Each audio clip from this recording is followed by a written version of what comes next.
ইসলামী বিপ্লবের পর থেকে যুক্তরাষ্ট্র ও তার মিত্রদের মাথা ব্যথার বড় কারণ হয়ে দাঁড়িয়েছে ইরান।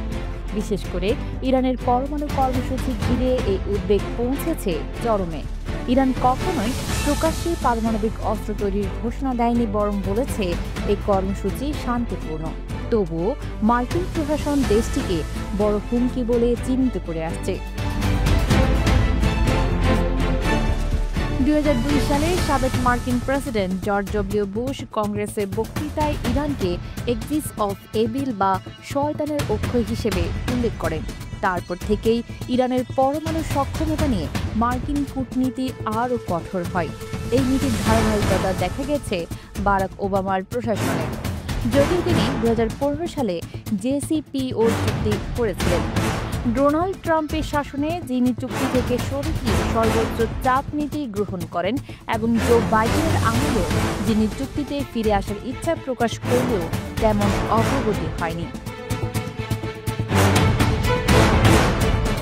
ইসরায়েলের সাম্প্রতিক হামলা যদি ছিল পরোক্ষভাবে যুক্তরাষ্ট্রের সমর্থনে, ইরানকে শুধু সামরিকভাবে নয় বরং রাজনৈতিক ও অস্তিত্বগতভাবেও চ্যালেঞ্জের মুখোমুখি করেছে। এখন প্রশ্ন হচ্ছে, ইরান কি এবার পরমাণু অস্ত্র নির্মাণের পথেই হাঁটবে? আন্তর্জাতিক পর্যবেক্ষকরা বলছেন, এই হামলা হয়তো ইরানের পারমাণবিক নীতিতে বড় ধরনের পরিবর্তন আনতে চলেছে। আন্তর্জাতিক ক্রাইসিস গ্রুপের বিশ্লেষক আলিফ বয়েজ মনে করেন, এই পরিস্থিতিতে ইরানের শীর্ষ নেতৃত্ব পরমাণু অস্ত্র তৈরির বিষয়ে আরও কঠিন সিদ্ধান্ত নিতে পারে।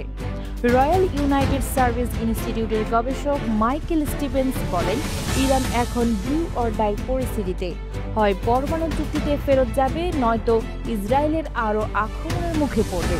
অন্যদিকে কট্টর ইরানপন্থী অংশ মনে করছে, পরমাণু অস্ত্রই একমাত্র নিরাপত্তা বেষ্টনী। এমনকি ইরানি কিছু সাধারণ মানুষ পর্যন্ত পরমাণু অস্ত্র তৈরি ও ব্যবহারের পক্ষে স্লোগান দিচ্ছে। গাদ্দাফি যখন স্বেচ্ছায় পরমাণু কর্মসূচি ত্যাগ করেছিলেন, শেষ পর্যন্ত তিনি নিজ দেশেই প্রাণ হারান, যেটা ইরান ভুলে যায়নি।